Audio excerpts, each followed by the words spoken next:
The Battle of Gaugamela, fought on October 1st, 331 BC, was one of the most decisive and dramatic confrontations in ancient history, where Alexander the Great clashed with Darius III of the Persian Empire. It was a battle of wits, willpower, and ambition, where two of the greatest military minds faced off in a battle that would determine the fate of the Achaemenid Empire and forever change the course of history. The Persian Empire, once the world's dominant power, faced collapse under the bold campaigns of 25-year-old Alexander. Having already defeated Persian forces at Issus and Granicus, Alexander's victories sent shockwaves through the empire, threatening its very existence. But now, at Gaugamela, Darius prepared for a final stand, marshaling every resource he could muster. Darius knew that Gaugamela would be the battle to save his empire. He gathered an enormous army, potentially numbering between 50,000 to 100,000 men, though some ancient sources exaggerated this to even more staggering figures.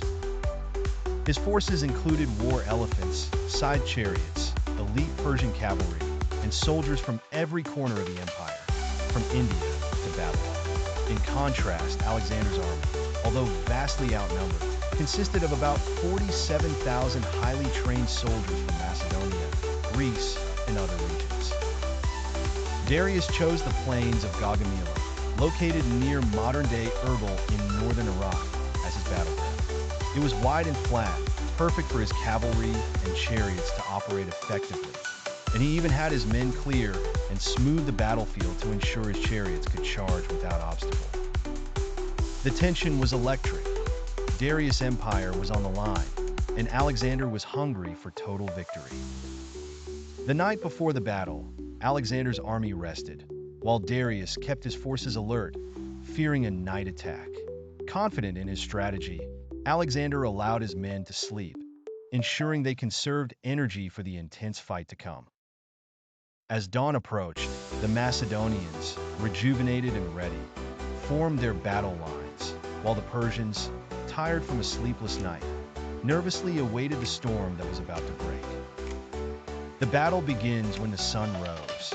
The two forces collided in a clash of civilizations. Darius, confident in his massive numerical advantage, launched a frontal assault, hoping to crush Alexander's forces with sheer force. Darius' side chariots, designed to cut through ranks, charged at the Macedonian lines, but Alexander anticipated this. His soldiers parted, creating gaps in their formation, allowing the chariots to pass harmlessly through without causing the intended chaos. The Macedonian infantry then swarmed the charioteers and neutralized them. Meanwhile, Darius unleashed his cavalry on both flanks, hoping to encircle and overwhelm Alexander's smaller army.